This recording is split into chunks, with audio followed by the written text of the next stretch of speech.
A'udzu billahi minasyaitonir rajim. Bismillahirrahmanirrahim. Alhamdulillahi rabbil alamin wassalatu wassalamu ala asyrafil anbiya'i wal mursalin wa ala alihi wa sahbihi ajma'in. Subhanaka la ilma lana illa ma 'allamtana innaka antal alimul hakim. Wala haula wala quwwata illa billahil aliyyil azim.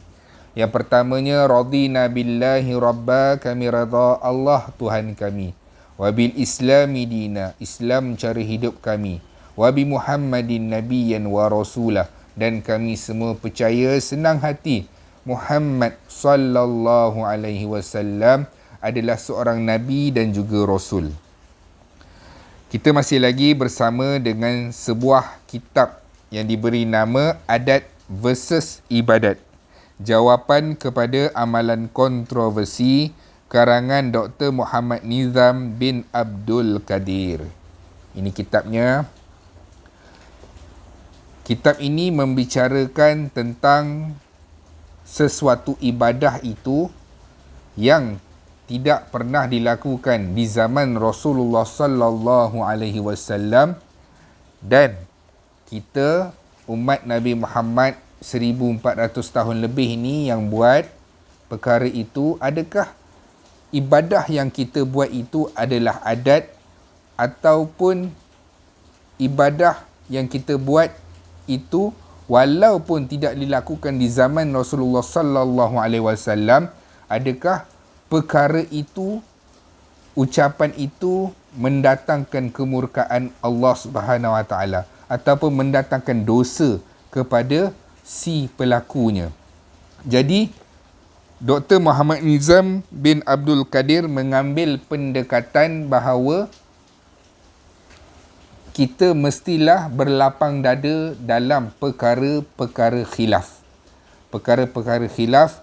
Jadi saya mengambil pendekatan Dr. Muhammad Nizam sebagai orang tengah yang mengharmonikan suasana agama pada waktu sekarang di Malaysia ini, apabila mengarang sebuah kitab dan menghimpunkan amalan-amalan yang dikatakan ianya sebagai adat, dan amalan-amalan ini adakah sebenarnya boleh kita buat ataupun tak boleh, dan kalau boleh ianya mendatangkan dosa ke ataupun mendatangkan pahala daripada Allah Subhanahu Wa Taala.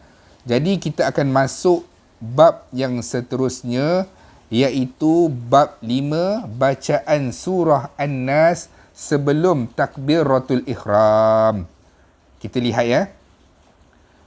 Di Malaysia, di Nusantara, hampir majoriti imam di masjid ataupun di surau akan membaca surah An-Nas, iaitu Bilal pun iqamah, Allahu Akbar, asyhadu an la ilaha illallah, asyhadu anna Muhammadar Rasulullah, hayya 'alas salati, hayya 'alal falah, qad qamatis salatu, qad qamatis salah, Allahu Akbar, la ilaha illallah.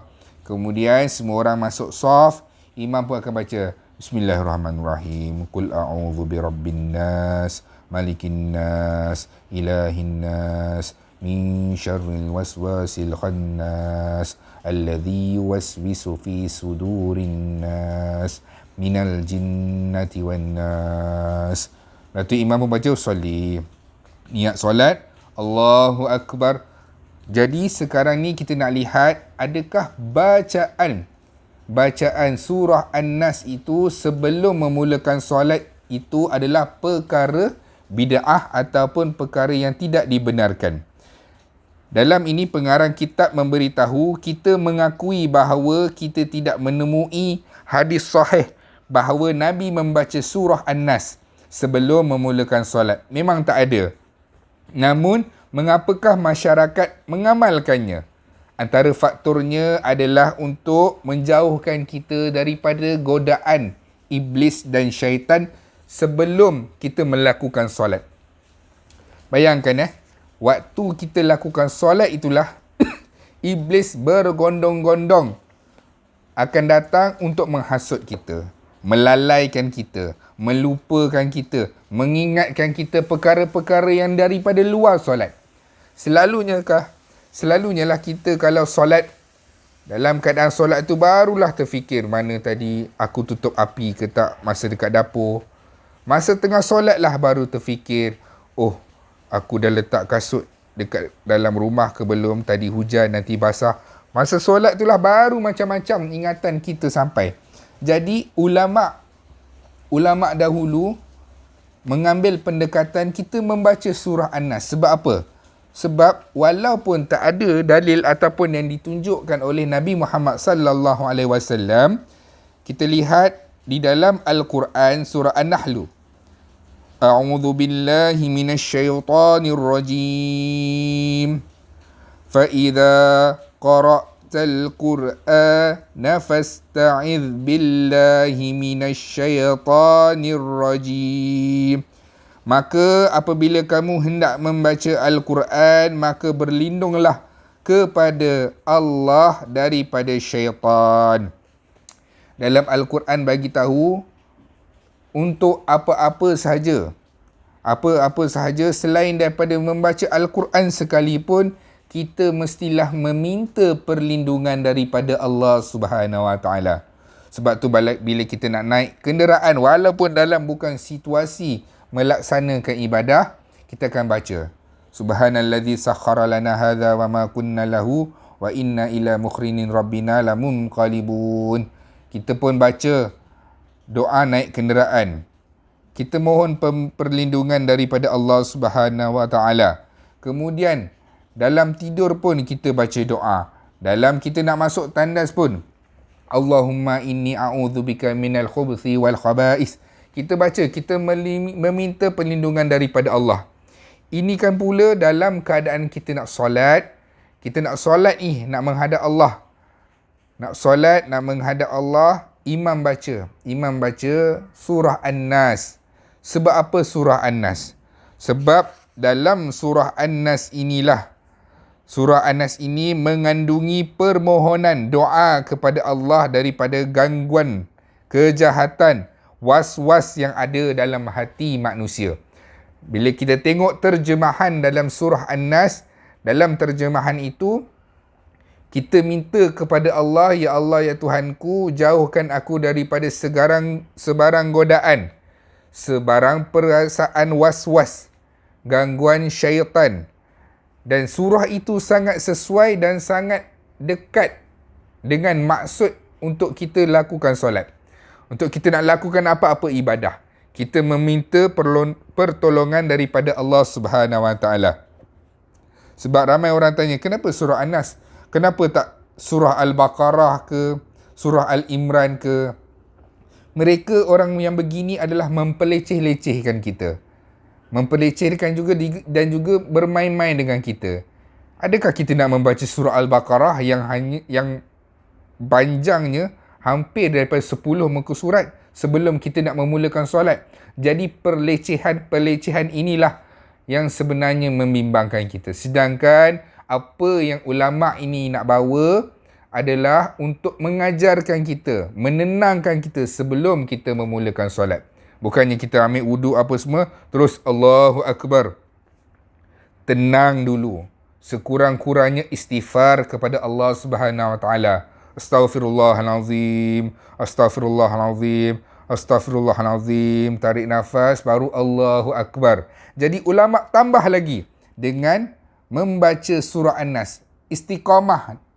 Para ulama' mengistiqamahkan membaca surah An-Nas sebelum memulakan solat. Walaupun daripada sudut itu Rasulullah tidak melakukan, adakah ianya dikira salah orang membaca surah An-Nas sebelum memulakan solat?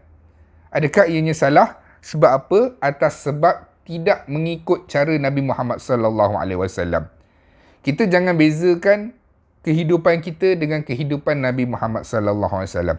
Nabi puji zaman yang terbaik adalah zaman aku, zaman para sahabat yang iman 100 kurun yang akan datang, satu kurun yang akan datang atau 100 tahun ke hadapan, iman mereka tidak boleh menandingi iman-iman di zaman Nabi Muhammad sallallahu alaihi wasallam. Zaman para sahabat, zaman tabi'in, zaman tabi'in, dan semakin jauh kita daripada Rasulullah, kata Rasulullah, iman ataupun kebagusan umat aku dalam ibadah dan juga takwa kepada Allah semakin lama semakin berkurang.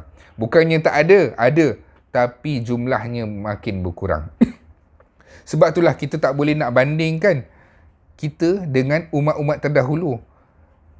Rasulullah bila umumkan peperangan, Rasulullah minta para sahabat untuk berinfak. Abu Bakar bagi semuanya. Abu Bakar bagi kesemuanya. Saidina Umar bagi separuh. Bermaksud kalaulah dia punya dalam akaun bank dia ada 10,000, bermakna 5,000 diberikan kepada Rasulullah sallallahu alaihi wasallam. 5,000. Kita tanya pada diri kita, dalam keadaan iman kita yang tak berapa bagus ini, yang perlu dididik lagi, kita nak bagi RM50 dekat masjid pun jarang-jarang sekali. Bukan tak ada, ada, tapi jarang-jarang dan berat sikit. Kalau iman kita kuat sikit pada hari itu dan kita punya perbelanjaan pun tak terganggu, kita bagilah RM50 lebih. Dan itu jarang-jarang berlaku. Itulah sebab ulama-ulama dahulu melihat dalam keadaan solat kita yang sekarang ni pun tunggang terbalik. Maksudnya kadang orang solat, dia mula solat, dia tak tahu dia berada di mana. Tahu-tahu dia, imam dah nak bagi salam. Assalamualaikum warahmatullahi. Assalamualaikum warahmatullahi. Dia pun kata, dah nak bagi salam dah. Dalam solat pun dia berangan. Dia tak tahu Fatihah dibaca di tahiyat, bacaan rukuk dibaca masa Fatihah. Jadi tunggang terbalik. Jadi ulama dulu melihat dalam keadaan situasi macam ni, maka kita membaca surah An-Nas. Sebab apa? Surah An-Nas ini memohon kepada Allah Subhanahu Wa Taala untuk dijauhkan kita daripada godaan iblis dan syaitan dan perasaan was-was itu. Sebab dalam solat lah macam-macam kita was-was. Macam-macam. Nak angkat takbir pun, nak masuk niat pun kadang tak sampai-sampai lagi.